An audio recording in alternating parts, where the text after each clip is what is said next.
Hello and good morning. My name is Chad Gravely and I am the engraving engineer here at CTS Industries. Today I will be presenting a tutorial on using Testex strips to audit your Anilox rolls. Before we begin, what exactly is a Testex strip? They are also known as replica tape and consist of a layer of compressible foam affixed to an incompressible polyester substrate. When pressed against a roughened steel surface, the foam collapses, acquiring an impression of the surface. Under this thin strip is the compressible foam. That will be where your replica is made. Put simply, Testex strips are used to create an impression of a surface. Normally it is used to create an impression of a flat metal surface, but in this instance we will be using the solution on our Anilox rollers. To perform the inspection properly, a strong level table or bench is necessary. Generally, a 3 foot by 2 foot well-lighted area will work for narrow web Anilox rollers. Some suggested locations to perform an Anilox inspection is at the press operator's cleanup spot at press, as long as it does not interfere with production, the tooling area, Anilox storage area, Anilox cleaning area, or the maintenance area. An Anilox cradle or V-blocks is used to inspect the Anilox rollers, change bearings or gears, and clean up. We recommend that you clean your Anilox rollers.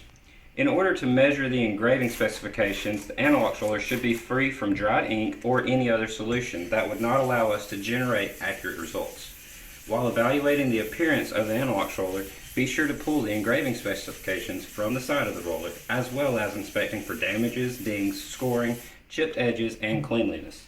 A clean Anilox roller makes it much easier to read and greatly reduces the time to analyze the impression of the cell. Now that your Anilox roller is clean, you will take the Testex strip and apply it to the center of the roll, or your most printed area, as each printer is different. When applying the strip, you will make sure not to touch this little silver strip, because that is where the impression will be. You will gently place one piece of the adhesive down and then just pull and place the other adhesive down. With the strip applied to the roll, you can take either the case itself or these burnishing tools. This is just a plastic one and this one is stainless steel. You can get them on Amazon or any other website. You will firmly press on the center and just drag across until you get a dark gray line to inform you that the impression has been done properly.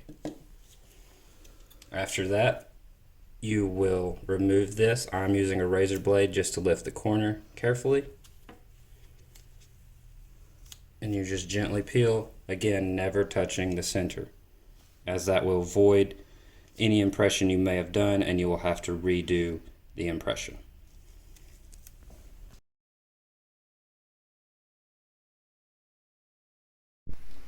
After you have your impression made, you will then place the strip on the paper provided.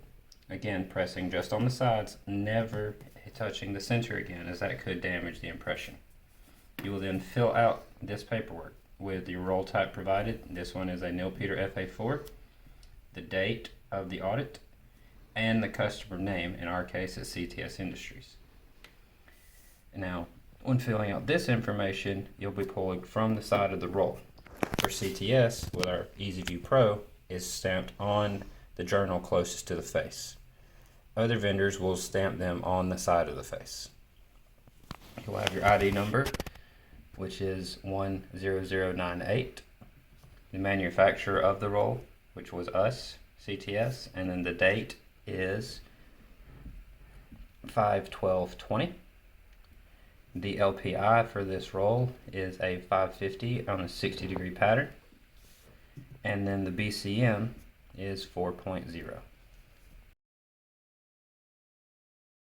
This concludes our tutorial video on Testex usage and preparation. Be sure to like and subscribe to our channel for new updates concerning CTS Industries and our products. If you have any questions, feel free to reach out to us. Our phone number is 1-800-334-7117, and our email is service@ctsindustries.com. Also, check out our website as well at ctsindustries.com.